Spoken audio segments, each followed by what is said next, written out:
Hello दोस्तों, आज मैं आप सबों के सामने काफ़ी महत्वपूर्ण प्रश्नों का समावेश लेकर आया हूं, जो आने वाले एग्ज़ाम के दृष्टिकोण से काफ़ी महत्वपूर्ण है। यह जो प्रश्न होगा हमारा, ये रिमोट सेंसिंग से संबंधित होगा, अर्थात कहें कि यूजीसी एनटीए नेट के यूनिट 9 से संबंधित है। इसमें भारतीय अंतरिक्ष अनुसंधान संगठन यानी इसरो से संबंधित काफ़ी महत्वपूर्ण प्रश्नों को देखेंगे। तो चलिए बिना देर के स्टार्ट करते हैं। लेकिन यदि आप हमारे चैनल में नए हैं, पहली बार है, तो चैनल को सब्सक्राइब कर लीजिए, साथ ही इसी तरह वीडियो पाने के लिए बेल आइकन को दबा दीजिए। चलिए स्टार्ट करते हैं। पहला प्रश्न हमारा आता है कि इसरो का पूरा नाम क्या है। तो इसरो का पूरा नाम भारतीय अंतरिक्ष अनुसंधान संगठन है। अगला प्रश्न है, भारतीय अंतरिक्ष कार्यक्रम का संस्थापक जनक किसे माना जाता है। डॉक्टर विक्रम ए साराभाई को भारत में अंतरिक्ष कार्यक्रमों का संस्थापक जनक माना जाता है। अगला प्रश्न, इसरो का गठन कब हुआ। इसरो का गठन 15 अगस्त 1969 को हुआ था। उसके बाद है, अंतरिक्ष विभाग का गठन कब हुआ। अंतरिक्ष विभाग और अंतरिक्ष आयोग को 1972 में स्थापित किया गया। 1 जून 1972 में इसरो को अंतरिक्ष विभाग के अंतर्गत शामिल कर लिया गया। उसके उपरांत है, इसरो का मुख्य उद्देश्य, प्रमुख उद्देश्य क्या है। इसरो का मुख्य उद्देश्य है अंतरिक्ष प्रौद्योगिकी का विकास, विभिन्न राष्ट्रीय आवश्यकताओं में उनका उपयोग करना है। उसके उपरांत आता है कि इन उद्देश्यों की पूर्ति कैसे की जाती है। तो इसरो ने 2 अंतरिक्ष प्रणालियों की स्थापना की है। पहला है संचार, दूरदर्शन प्रसारण तथा मौसम विज्ञान सेवाओं के लिए उन्होंने इनसेट, ठीक है, और दूसरा जो है संसाधन मॉनिटरिंग प्रबंधन के लिए भारतीय सुदूर संवेदन उपग्रह यानी कि IRS Indian remote sensing satellite system का विकास किया है। इसरो ने अभिष्ट कक्ष में इनसेट और IRS की स्थापना के लिए 2 उपग्रह प्रमोचन यान PSLV और GSLV भी विकसित किया है। उपग्रह कहाँ बनाए जाते हैं। तो उपग्रह को इसरो उपग्रह केंद्र आईजैक में बनाया जाता है। अगला आता है, रॉकेट प्रमोचन यान कहाँ बनाए जाते हैं। तो रॉकेट प्रमोचन यान विक्रम साराभाई अंतरिक्ष केंद्र VSSC तिरुवनंतपुरम में बनाए जाते हैं। रॉकेटों का प्रमोचन कहाँ से किया जाता है। तो रॉकेटों का प्रमोचन इसरो की प्रमोचन सुविधा SDSC सौर में स्थित है, जहां से प्रमोचन यानों और परिज्ञापी रॉकेटों का प्रमोचन किया जाता है। तिरुवनंतपुरम स्थित टल्स से भी परिज्ञापित रॉकेटों का प्रमोचन किया जाता है। उसके उपरांत है, किस प्रकार उपग्रह आंकड़ों को आदेश दिया जा सकता है। तो सुदूर संवेदन हैदराबाद से आंकड़े प्राप्त किए जाते हैं और आंकड़े प्राप्त होने के बाद वहीं से वो आदेश भी देते हैं। और डिटेल्स इसको देखने के लिए आप www.nrsc.gov में भी देख सकते हैं। भारत में अंतरिक्ष कार्यक्रम प्रारंभ कहाँ हुआ। तो भारत में अंतरिक्ष कार्यक्रम का प्रारंभ तिरुवनंतपुरम के निकट थुम्बा भूमध्य रेखीय रॉकेट प्रमोचन केंद्र टल्स में हुआ है। उसके बाद है कि रॉकेट प्रमोचन केंद्र के रूप में थुम्बा का चुनाव क्यों किया गया। तो थुम्बा हमारा पृथ्वी के भूचुंबकीय भूमध्य रेखा थुम्बा से होकर ही गुजरती है।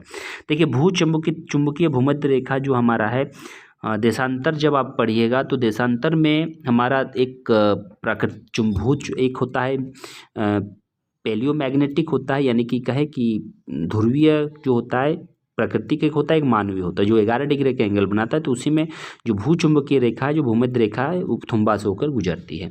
उसके बाद है परिज्ञापी रॉकेट क्या है। तो परिज्ञापी का तात्पर्य होता है ऊपरी वायुमंडल में भौतिक प्रचालनों के मूल्यांकन के लिए जो रॉकेट छोड़ा जाता है। उसके उपरांत है, भारतीय परिज्ञापित रॉकेटों पर अक्षर RH और अंक सूचित करते हैं। तो RH परिज्ञापी रॉकेट रोहिणी का घोतक है और अगले अंक रॉकेट व्यास को सूचित करता है। पहला रॉकेट कब प्रमोचित किया गया, कौन सा था। तो पहला रॉकेट जो है, ये आपको पहला रॉकेट नेकी अपाची संयुक्त राज्य अमेरिका से प्राप्त किया गया था, जिसे 21 नवंबर 1963 को प्रमोचित किया गया था। लेकिन भारत में ऐसे कहा जाए तो आर्यभट्ट 1975 का है। भारत ने स्वयं अपने रॉकेट कब बनाने शुरू किए। तो भारत में स्वयं अपना जो रॉकेट है, स्वदेशी परिज्ञापी रॉकेट RH-75 1967 में प्रमोचित किया गया। VSSC विस्तार क्या है और कब गठित किया गया। तो अंतरिक्ष विज्ञान प्रौद्योगिकी केंद्र SSTC का पुनः नामांकन के सम्मान में किया गया विक्रम साराभाई अंतरिक्ष केंद्र के रूप में। यानी कि विक्रम साराभाई अंतरिक्ष केंद्र का पहला नाम क्या था? अंतरिक्ष विज्ञान प्रौद्योगिकी केंद्र। डॉक्टर विक्रम साराभाई का 30 दिसंबर 1971 को आकस्मिक निधन हो गया। उसके बाद इसका नाम बदल दिया गया। इसरो के कितने केंद्र हैं? तो इसरो के देश भर में 6 प्रमुख केंद्र हैं और कई इकाइयां एजेंसियां वहां पर काम करती है। ये केंद्र कहाँ स्थित है? तो विक्रम साराभाई अंतरिक्ष केंद्र VSSC तिरुवनंतपुरम में, इसरो उपग्रह केंद्र ISAC बेंगलुरु में, सतीश धवन अंतरिक्ष केंद्र SDSC सौर श्रीहरिकोटा में, ध्रुव नोदन प्रणाली LPSC तिरुवनंतपुरम बेंगलुरु और महेंद्रगिरी में, अंतरिक्ष उपयोग केंद्र SEC अहमदाबाद में, संयुक्त राष्ट्रीय सुदूर संवेदन केंद्र हैदराबाद में स्थित हैं। अगला प्रश्न आता है कि इन केंद्रों का प्रमुख कार्य क्या है? तो VSSC तिरुवनंतपुरम प्रमोचन यान का निर्माण किया जाता है। आईजैक बेंगलुरु में उपग्रहों को अभिकल्पित और विकसित किया जाता है। SDSC श्रीहरिकोटा में उपग्रह और प्रमोचन यानों का एकीकरण और प्रमोचन किया जाता है। LPSC में निम्नतापीय चरण सहित द्रवों का विकास किया जाता है। SEC अहमदाबाद में संचार और सुदूर संवेदन उपग्रहों के लिए संवेदों तथा अंतरिक्ष प्रौद्योगिकी के उपयोग संवर्धित का कार्य किए जाते हैं तथा NRSC हैदराबाद द्वारा सुदूर संवेदन आंकड़ा अभिग्रहण संसाधन वितरण कार्य संभाला जाता है। उसके बाद आपका आता है कि भारत का पहला प्रमोचन यान कौन सा था? तो पहला प्रमोचन यान 3 SLV-3 था। इसका प्रमोचन कब हुआ था? SLV-3 का प्रथम सफल प्रमोचन SDSC सौर 18 जुलाई 1980 को संपन्न हुआ। भारत द्वारा विकसित अन्य प्रमोचन यान कौन से? तो SLV-3 के अलावा भारत में संवर्धित जो है यान है, ध्रुवीय उपग्रह प्रमोचन यान है, भूतुल्यकालिक उपग्रह प्रमोचन यान है। उपग्रहों का मोटे तौर पर कैसे वर्गीकरण किया जाता है? तो उपग्रहों का मोटे तौर पर 2 भागों में संचार उपग्रह एक होता है, एक सुदूर संवेदन उपग्रह। संचार उपग्रह क्या है? तो संचार उपग्रह आमतौर पर संचार, सुदूर संवेदन, मौसमी आपदा चेतावनी की जरूरतों के लिए भूतुल्यकालिक कक्षाओं के आसपास होता है। उसके बाद सुदूर संवेदन उपग्रह क्या है? तो सुदूर संवेदन प्राकृतिक संसाधनों का मॉनिटरिंग करता है, प्रबंधन करता है। सूर्य तुल्यकालिक केंद्र के अंतर्गत ये उसको प्रक्षेपित किया जाता है। NNRMS यानी कि NNRMS यानी national natural resource management system अर्थात राष्ट्रीय प्राकृतिक संसाधन प्रबंधन प्रणाली के परिवर्णी शब्द है। एकीकृत संसाधन प्रबंधन प्रणाली है जिसको लक्ष्य परंपरागत प्रौद्योगिकी के साथ सुदूर संवेदन आंकड़ों के प्रयोग द्वारा देश के प्राकृतिक संसाधनों का इष्टतम उपयोग, उपलब्ध संसाधनों का सुव्यवस्थित सूचीकरण करना है। भारत पहला जो उपग्रह था आर्यभट्ट था भारत का। इसका प्रमोचन कहाँ से किया गया था? तो उसका जो है प्रमोचन आपका सोवियत संघ से किया गया था। भारतीय भूमि में भारत द्वारा प्रमोचित सर्वाधिक भारी उपग्रह तो 2007 में JSLV F04 द्वारा प्रमोचित 2130 किलोग्राम भार वाला उपग्रह इनसेट 4CR भारत द्वारा प्रमोचित सर्वाधिक भारी उपग्रह है। अब कितने प्रमोचक रॉकेट प्रमोचन संपन्न हुए? तो अब तक 2013 में 38 प्रमोचक रॉकेट मिशन संपन्न हुए। भारत द्वारा कितने उपग्रह अभी तक किए गए हैं? तो 2013 तक 68 + 35 आपका विदेशी था। बाकी अभी करंट में जो है अनेकों उपग्रह प्रमोचित किए जा रहे हैं। भारत का पहला प्रमोचित रॉकेट कौन सा था? PLSV भारत का पहला प्रमोचित रॉकेट था और अब तक 3 विकासात्मक उड़ानें, 8 कार्यकारी उड़ानें।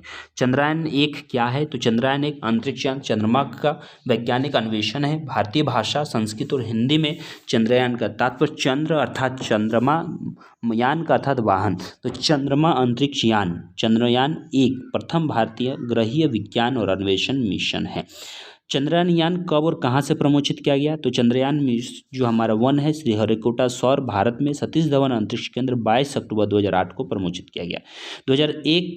चंद्रयान 1 कब तक प्रचलन में रहा? तो ये 2009 तक रहा, 28 अगस्त 312 दिन के प्रचलन में रहा। चंद्रयान का वैज्ञानिक उद्देश्य क्या है? तो ध्यान दीजिएगा कि चंद्रयान मिशन का उद्देश्य दृष्ट, निकट अवरक्त, न्यून ऊर्जा एक्सरे किरण और उच्च ऊर्जा एक्सरे किरण क्षेत्रों में चंद्रमा के सतह में उच्च विभेदन सुदूर संवेदन करना है। इसके वैज्ञानिक लक्ष्य हैं चंद्रमा के निकटतम और दूरस्थ दोनों को त्रिआयामी एटलस, निकटस्थ दूरस्थ तैयार करना। Magnesium, aluminium, silicon, calcium, iron, titanium जैसे खनिजों और रासायनिक तत्वों, परमाणु संख्या के रेडॉन, यूरेनियम, थोरियम जैसे उच्च स्थानिक विभेदन वाले तत्वों का चंद्रमा के संपूर्ण सतह में उपस्थिति का रासायनिक और खनिजीय मानचित्रण करना है। और समकालीन प्रकाशीय भूवैज्ञानिक रासायनिक मानचित्रण में विभिन्न भू इकाइयों के पहचान और चंद्रमा के उद्भव आदि के इतिहास के बारे में जांच करना है। चंद्रयान का कौन सा वैज्ञानिक उपकरण जो है इसमें लगे हैं, तो चंद्रयान 11 वैज्ञानिक उपकरण लगे हैं, जिसमें 5 भारतीय 6 विदेशी हैं। जैसे ESA के 3, नासा के 2, बल्गेरिया विज्ञान अकादमी के 1, इनका चयन इसरो के अवसर की घोषणा पर EO के माध्यम से किया गया।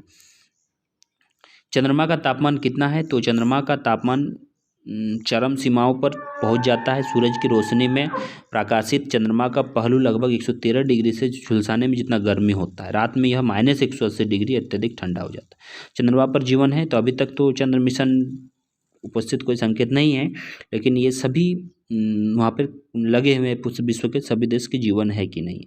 तो अगर देखें तो यहाँ एक और महत्वपूर्ण प्रश्न, एंट्रिक्स क्या है, तो एंट्रिक्स इसरो का वाणिज्यिक स्कंध है और विश्व भर में भारतीय अंतरिक्ष उत्पाद और सेवा क्षमताओं का विपणन है तो एकल खिड़की एजेंसी है। तो कुल मिला के मैंने बहुत सारे प्रश्नों को आपके पास लेकर आया। तो दोस्तों कमेंट करके आप जरूर बताएं कि कैसा लगा आपको ये वीडियो। साथ ही साथ अगर चैनल में नए हैं पहली बार तो चैनल को सब्सक्राइब जरूर कर लें। धन्यवाद।